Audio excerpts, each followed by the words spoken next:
So you were born in 1937, I was. and where were you born? I was born on the Isle of Wight. My parents had moved there with Mary, my older sister, who was a small baby at the time when they moved. And I was born on the island because my father had become organist to the parish church in Newport, which is the main town on the Isle of Wight. How long were you living there? We lived there for about, as Wink was born, my younger sister was born also on the island, and we left when she was about 1. And what year was she born? She was born in 39. So The you war were... was on at that time, And and you- we were evacuated from the island to either Newport, Monmouthshire, or Monmouth, Newport, near Newport. I'm not sure whether it was Monmouth or Newport, but And my father became the music teacher in the school there. So the whole family moved. The whole family moved to Wales. Was that were you old enough to know that that was happening? Do you have memories of being pleased that you moved? I don't remember anything about my childhood really at that stage. What age were you when what would be your first memory, or your earliest memories? I probably don't remember much before I was 10, really. Only hearsay things, stories that have been told. Okay. And are those stories that you feel are pertinent and reliable enough that you would be interested in telling us about? Well, my mother was very good at telling stories that were amusing, and sometimes they might have been slightly embroidered, and there were stories that got carried through the family, things that happened or didn't happen. And that's as much as you want to say about That's that. as much as I can remember, really. Okay. There was a story about Mary and I when Wink was a baby. Mary and I went off together. Granny had just bought some newborn chicks, and we decided to wash their hair. And they all died, and Granny was very upset and rather cross. We should have known better, especially Mary, who got more of a trouble than I did, and we weren't allowed any Easter eggs. How old was Mary at that time? Mary was probably 5. I was probably 2. So 5 is probably not really too old to know. No, to know better. she feels quite, even now she resents that responsibility that she was given before she was really old enough to take it. So you say that your first memories were really at the age of 10. At what age were you when your father died? My father died when I was 3, and Mary was 6, and Wink was 1. And he committed suicide, but we didn't know that until I was 20, when Mary was given the job of telling me, and Granny had just told her, and then I had to tell Wink. I think it may be like that. Why? Do you have any sense of why that would be, that Well, it there went was, down the ages that way, rather than your mother just telling you? I think it was so difficult for her to tell anybody, really. She'd lived with it all those years secretly in her mind and not been able to talk to anybody about it. But then when she thought that we were perhaps old enough to know, or she felt she should tell us, and so she told Mary, and that was probably as much as she could cope with, and she asked Mary if she would do the honours. She probably. And do you know, or are you interested in talking any more about your father and about his death? Because he's obviously my grandfather, and I don't really know very much about it except hearsay. At the time when he died, it was considered a sin to commit suicide. You couldn't be buried in a churchyard. You couldn't be given a proper funeral service. I know that my mother tried to make him sick because he'd taken an overdose, and she tickled his throat with a feather, was the story I was told, but again a story, to try and make him sick so that he could go on living. So she obviously had a very hard time. I don't know whether he committed suicide because he was a conscientious objector, and they were treated very badly by the people, the army, people who were in the army. He did ARP duties, which is firefighting, fire watching, instead of going to war.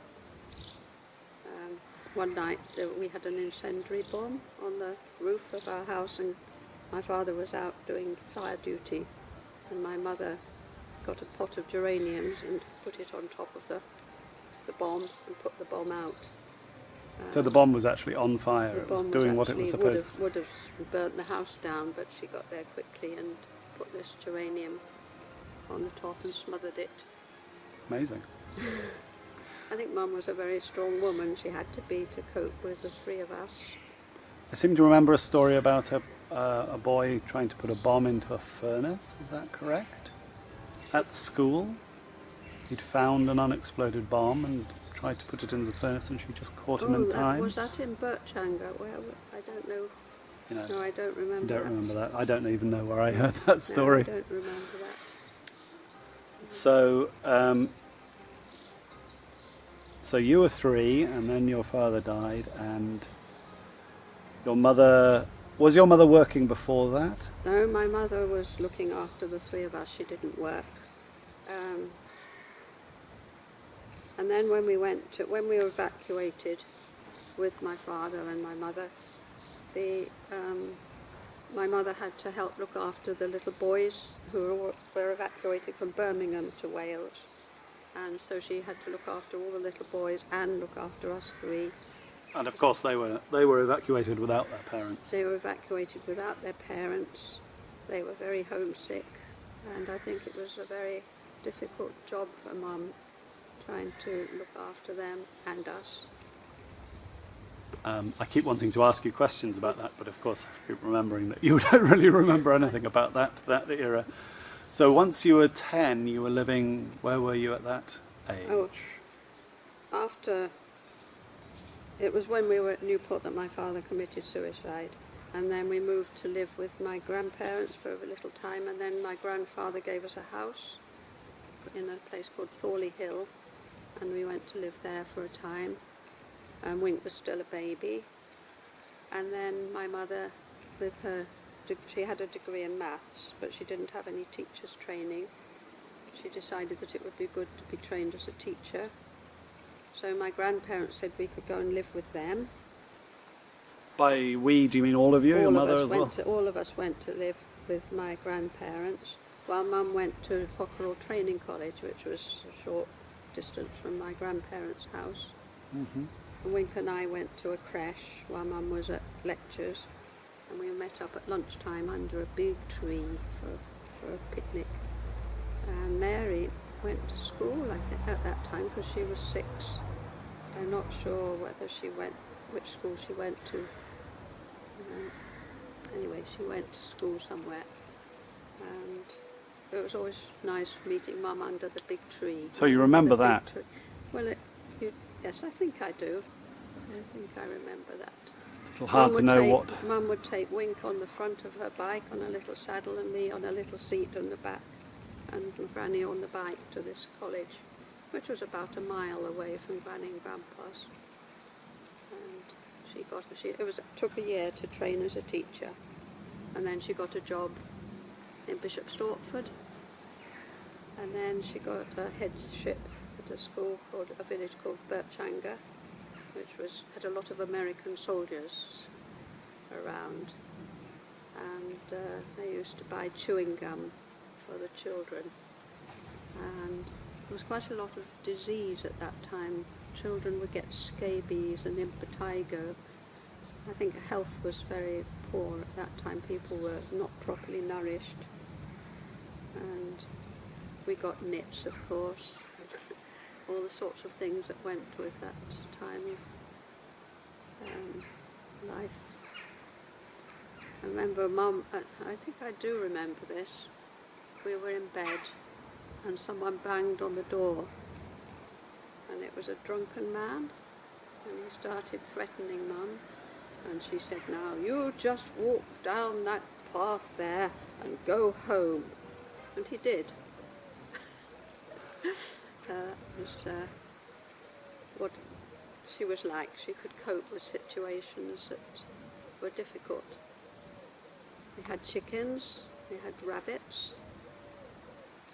The rabbits were eaten, and their fur was made into gloves by my godmother, who was very good at sewing gloves. I still have a pair upstairs of rabbit skin gloves that were made by my godmother. And so do you remember your childhood overall as being a happy one? I do, yes, I think.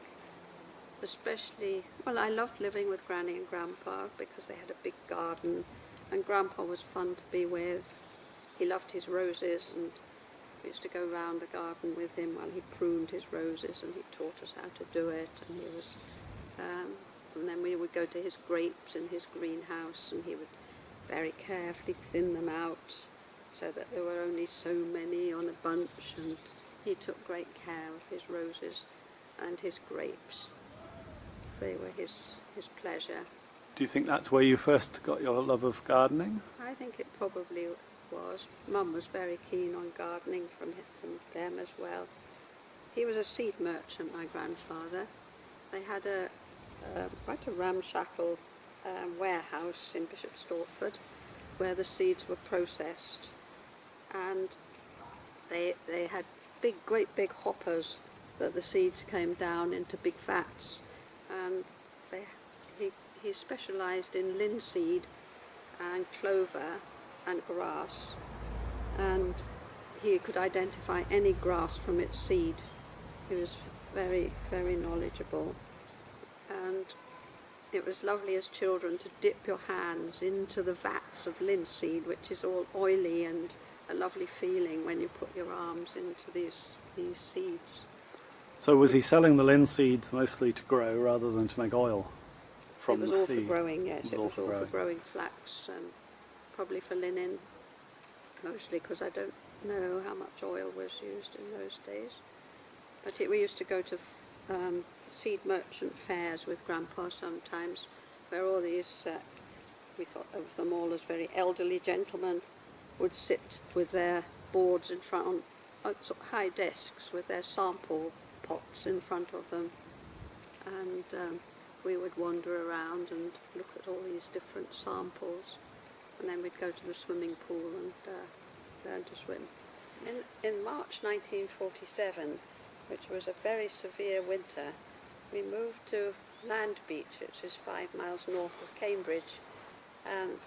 My mother got a head teacher's job at Land Beach Village School, which had about 40 children in it, and 2 classes. There were the big ones and the little ones. My mother took the big ones, and the little ones were by Miss Livermore. It was bitterly cold when we moved in. The snow was piled up several feet against the pavement, and my uncle had made us sledges, and we pulled as much of the furniture into the house on these homemade sledges, which had been fun tobogganing in Bishop Stortford, but we wouldn't get much tobogganing in Cambridgeshire probably. But it was useful for taking the furniture in and for bringing the dustbins in out on a Monday fortnightly. We'd drag the dustbins out to the roadside to be collected by the bin men. Land Beach was a very primitive village. It was only 5 miles north of Cambridge, the big university city, but we had no sanitation. We had outdoor toilets in the garden with buckets that had to be emptied. We didn't have a bathroom. Most of the villagers didn't have running water, but they took carts along to the village pump, which was a very good meeting place for the villagers. A lot of gossip went on round the village pump while they filled their big wheeled carts of water for the day. We had electricity, but many of the houses didn't. They had gas lamps, and a man with a paraffin, with a fan with paraffin, he was called the oil man, Jack Harding. He would bring it round weekly, and people would fill their paraffin cans, which they used for their lamps in the evenings. One person had a television in the village, and we were invited round to watch it for the coronation. And several people all went round to Mrs. Hall's house. They were farmers and they had a television. And we had sandwiches, and it was quite a party. I went to school in Landbeach for a term, and my mother taught me. I think she wasn't very keen on having me in her class.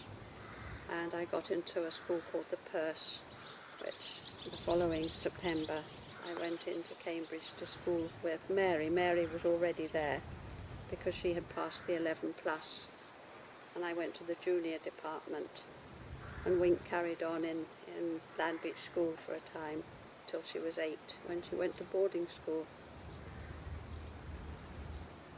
Perse was a very happy school. I enjoyed my time there very much. Made some good friends, people I still know, and we have a reunion every 2 years with our form friends.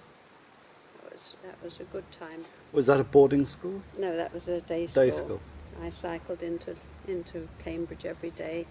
If I cycled, I was allowed to keep my bus fare, so I got £0.50 a week for extra on top of my £0.50 a week pocket money. £0.50 being 25 pence.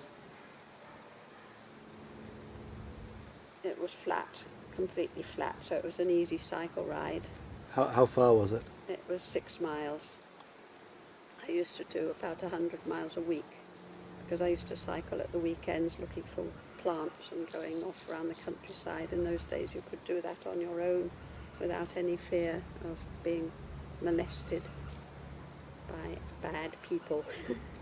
I believe the rate of molestation has not changed since Has those it not? times. We just No. know about it. Just the television tells you to be afraid continually. Yeah. But the problem with cars is I guess my definitely mother greater. did worry a bit about me being out on my own, but she didn't let it be known that she was worried. Quite often I would go with a friend called Jennifer, who was equally besotted with wild plants, and sometimes with Catherine. Other friends would come with me sometimes, but I often went on my own. And what age were you then? Between 11 and 18 sort of thing. And of course I was About going off 15 by the time I did that, I should think. I was going off on my own at that age, was I not? Yes, yes. So certainly it was felt to be safe around here. I don't think people now would be happy letting their 11-year-olds going off on a bicycle for the day, Even in Bishopston. even in Bishopston probably. But Yeah. children are much more looked after these days, taken around in cars, perhaps. What else was there special about Landbeach? It was a very happy time. It's because of the freedom, and because although I was happy living with my grandparents, we were very much controlled by our grandparents, and I think it was a bit hard for my mother to try and be our mother when our grandmother was being our mother. When we got to Landbeach, there were just the 4 of us, and it was much more of a unit, a family unit.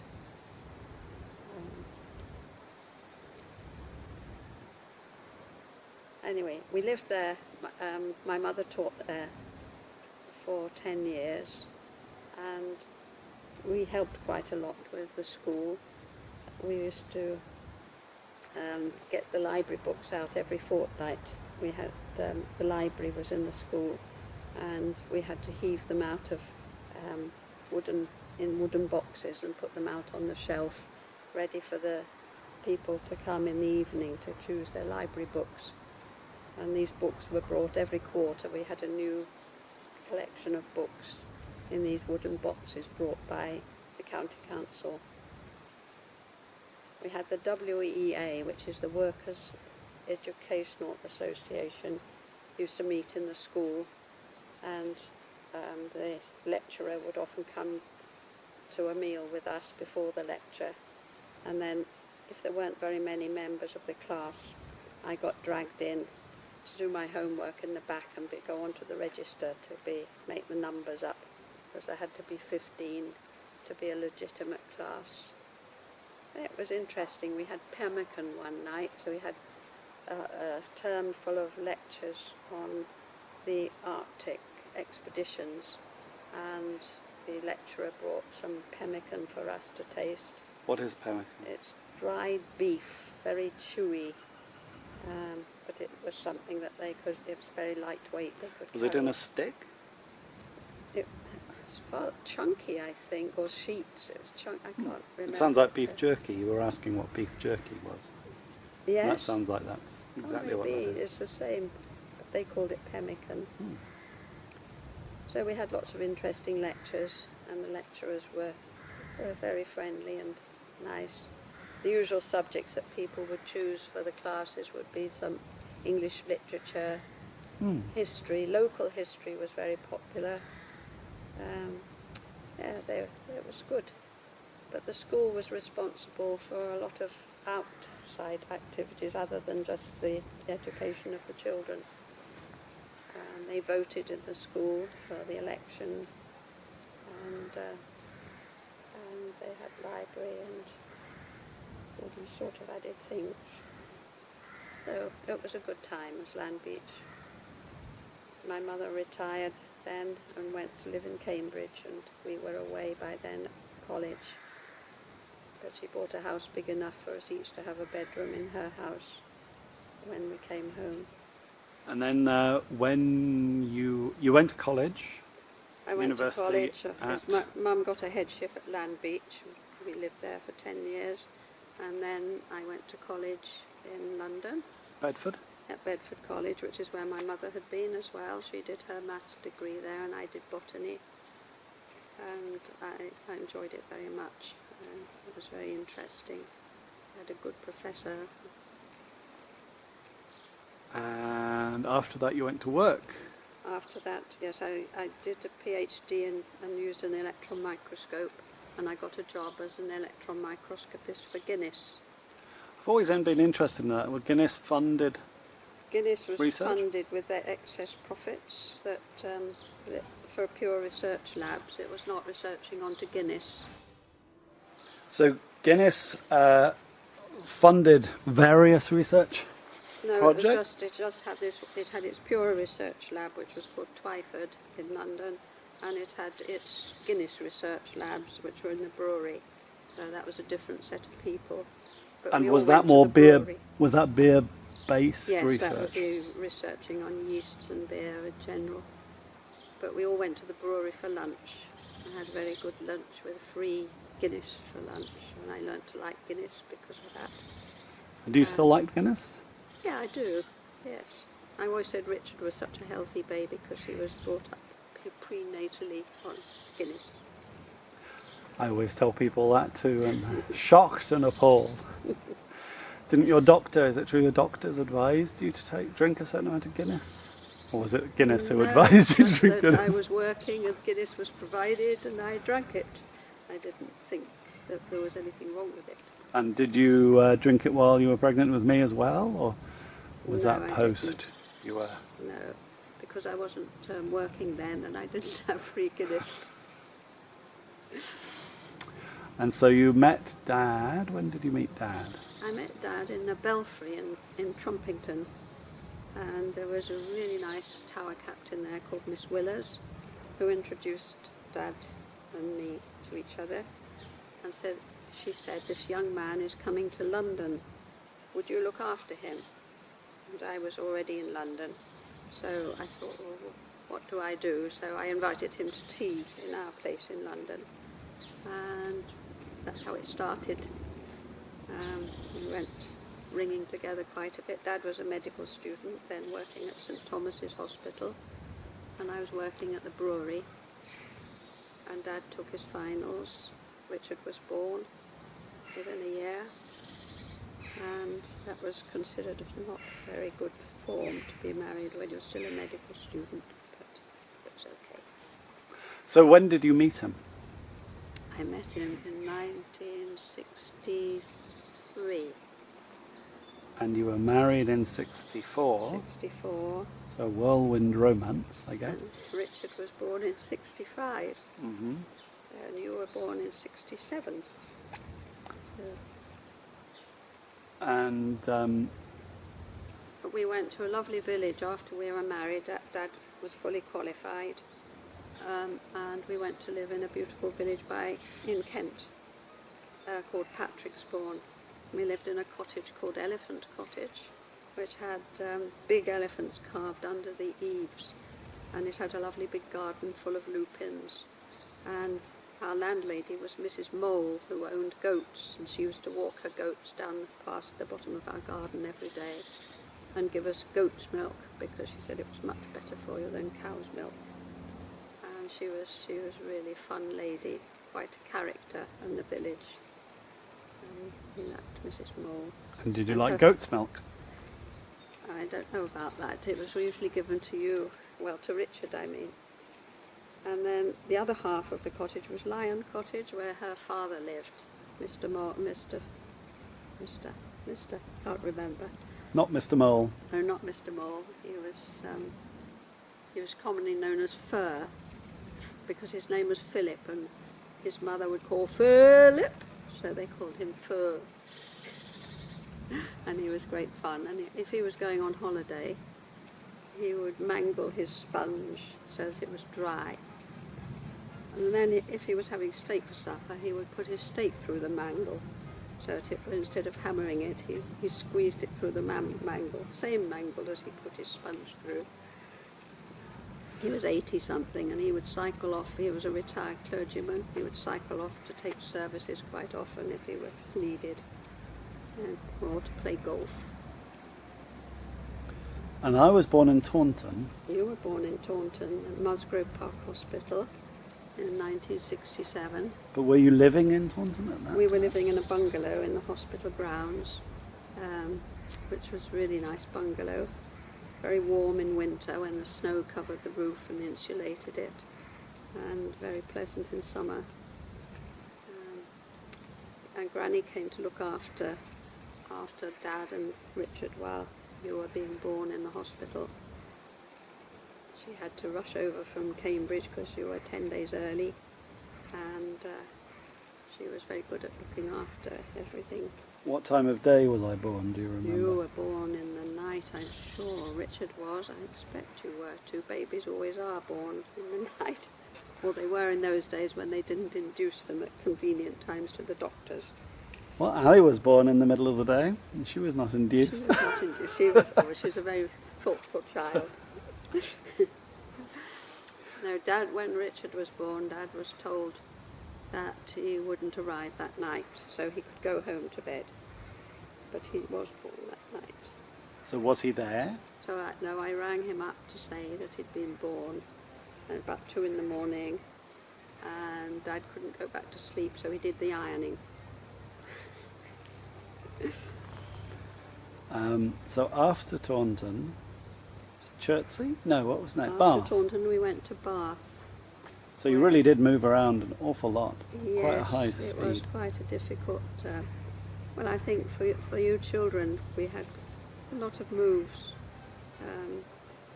Richard lived in so many places, then you lived in so many places. We went to Bath, was nice. How long were you in Bath? We were in Bath. I should have written it down, shouldn't I? A couple of years, say. And Richard was at primary school and play school. And you were still too young for those. We used to push the pram along to Claverton Down, which was where the play school was, which was nice. We'd get bus down into Bath, which was a lovely city and nice place to go. I think we were happy there. We had neighbours, 2 little children, Claire and Roderick. And Claire used to come round to our place most of the time and play. Well, that's that's not in Bath, that was in Chertsey. I'm in a muddle. Well, Chertsey is the first place that I remember. And Do you remember Panels Lodge? I remember Panels Lodge, and I remember Neil and Michael, but that was at the other house. Panels Lodge was lovely because it was separate from, didn't matter how much noise you made, it had a big garden, you made dens with Neil and Michael and Derek, and I used to have a Tufty Club, which was a road safety club for children, and Tufty was a squirrel, and Willie Weasel was a naughty animal, didn't learn his road safety properly. And that's, and Neil and Michael and Derek used to come round and play a lot, and you used to watch television together.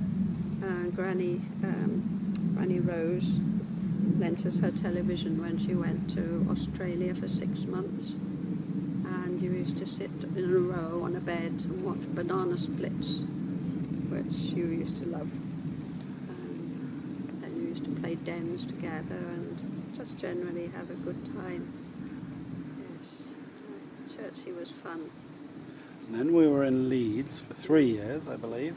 Yes, you were about 7 when we went to Leeds, I think. I definitely remember Leeds quite And you went clearly. you had a Mrs. Rainbow as a teacher, and we used to walk through the Ginnel, which is a Yorkshire word for a small passage. You would say, are we going by car or by Ginnel when we go to school? And I used to push my bicycle sometimes with you on the saddle. I remember that saddle. It was a green And then there was a little girl tartan. called Joanne who always wanted to come on the bicycle too. And she'd say, if you weren't there, she'd say, is Philip poorly? And so then I guess we come up to moving to Swansea. Yes, then Dad applied for a job in Swansea, and he said, I probably won't get it because it's my first interview, but it would be good experience. And he was invited down for interview, and we were invited to go as well. And we camped on Rosemary Mason's lawn, didn't we? And then Rosemary said, oh, let's go to the hospital, let's go to Nicholston Beach. And we all went down to the beach, which was a beautiful beach. And I think you really wanted Dad to get the job after that. And Dad wanted the job, and he got it. So that was the only interview he ever had to have for a job. But that was you didn't have the interview wasn't on the beach. No, he You said let's not go did to- have a formal interview, I Okay. think. It wasn't just a trip to the seaside. And was Rosemary interviewing him? Or? No, Rosemary was the anaesthetist. He was interviewed by a board of people, a proper formal interview.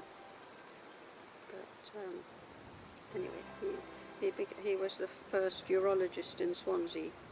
He started the department, and now there are 8 or 9 of them in the department. Yes, he built it up from nothing really. It used to be just joined with general surgery, and it became a very, very important department, very happy department too. But this interview is supposed to be about you and not about that.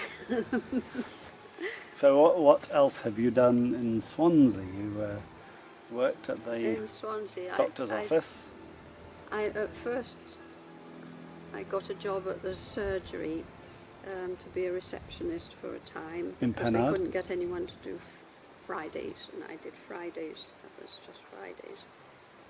And then I read an article about music and therapy for people who were in psychiatric hospitals and people who'd had strokes. So I thought, well, I've got access to handbells. I could take handbells around and we could do a bit of music together. So I hung all the handbells on a broomstick and had a little stick, drumstick, to beat the tunes and each patient would have either 1 or 2 bells, and we had a lot of fun playing tunes, probably very old-fashioned sort of tunes that the old people would know. I went to the psychiatric hospital every day, one day, and to a day centre another day, Thursdays, to do tune ringing, and often got invited to go to stroke clubs and things like that to do more tune ringing.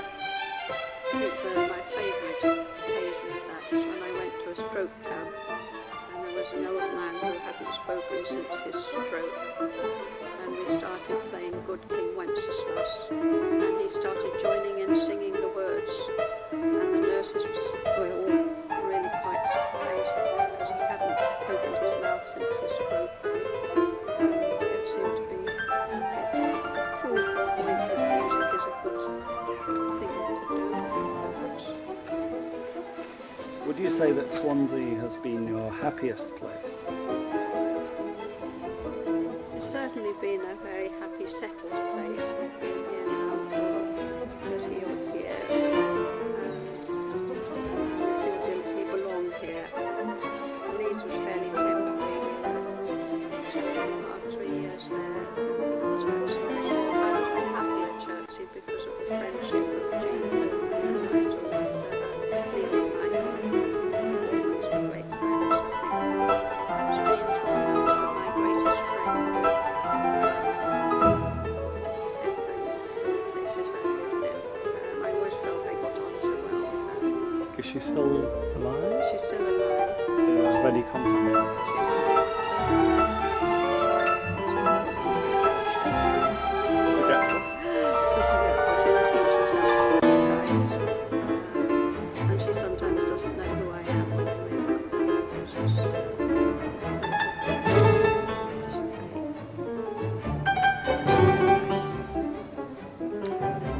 And so you've done a lot of travelling.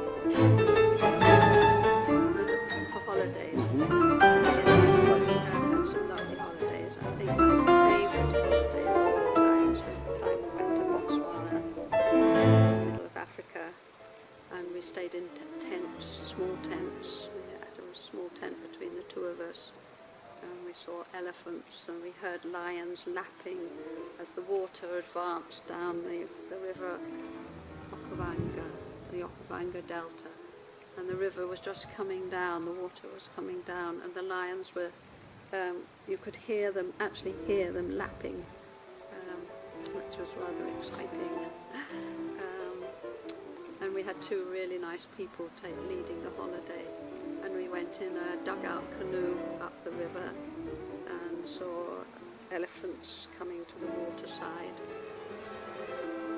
Bits of it were a bit scary because the person who was punting our boat decided he was going to just leave us at one point and go and see his friends, left us sitting in the boat, and the elephants all came down to drink, and we had been told that elephants could be very dangerous.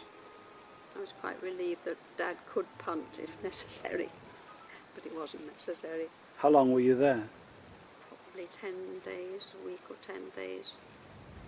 We went swimming in the Okavango waters, and our leaders kept watch for crocodiles. It was all exciting, and I like exciting things. You do? That's... Yeah. That was nice, very nice. Our other holidays have been mainly botanical ones for bird watching and botany. We've been to Greece a few times, and Spain a few times. But recent years we hired a flat in Spain, which was just the two of us. We didn't have a leader or anything, and we just explored by ourselves. We went to see Barcelona, the new cathedral. That was very interesting. They're still building it. I think they probably still are. It's been going for years. So they were nice holidays.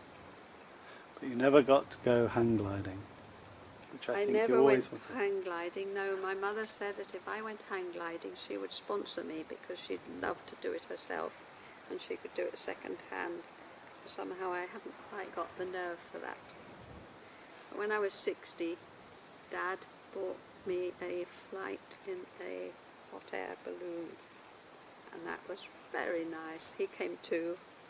We went from Llandilo, we went about 12 miles, and all the cows looked up at us as we passed over, and the dogs barked. And we had rather a hairy landing because they hadn't realised there were telegraph wires at the end of the field, and he had to land rather suddenly, and the basket that we were in dragged along the road, and we had to crawl out, dragged along the field. We had to crawl out of the basket, and then we helped them pack it all up. Well, that's the excitement you say that you enjoy. That's the excitement there. No, I think the excitement of the wildlife was much more exciting than bad landing on the balloon. Another present Dad gave me was an aeroplane ride from Fairwood here, and took me all around Gower. He didn't come on this because Dad doesn't like small aeroplanes. And he said, would I like to take the controls? I said, no, I just want to take photographs. So I didn't do anything exciting like taking the controls. But it was... And then another flight was Phil's father-in-law, Robert, took me up in a glider. And that was something else. That was lovely. We went right, we could see Mount Baker, and we could see Mount St Helen. Mount Rainier? Mount Rainier, I can never say that word. Rainier, yeah. Rainier. And because Dad didn't want to go up, I went up again. I had 2 rides. It was very... We never got the ride, did we? Oh, it was very kind Sounds of right. him. It was lovely.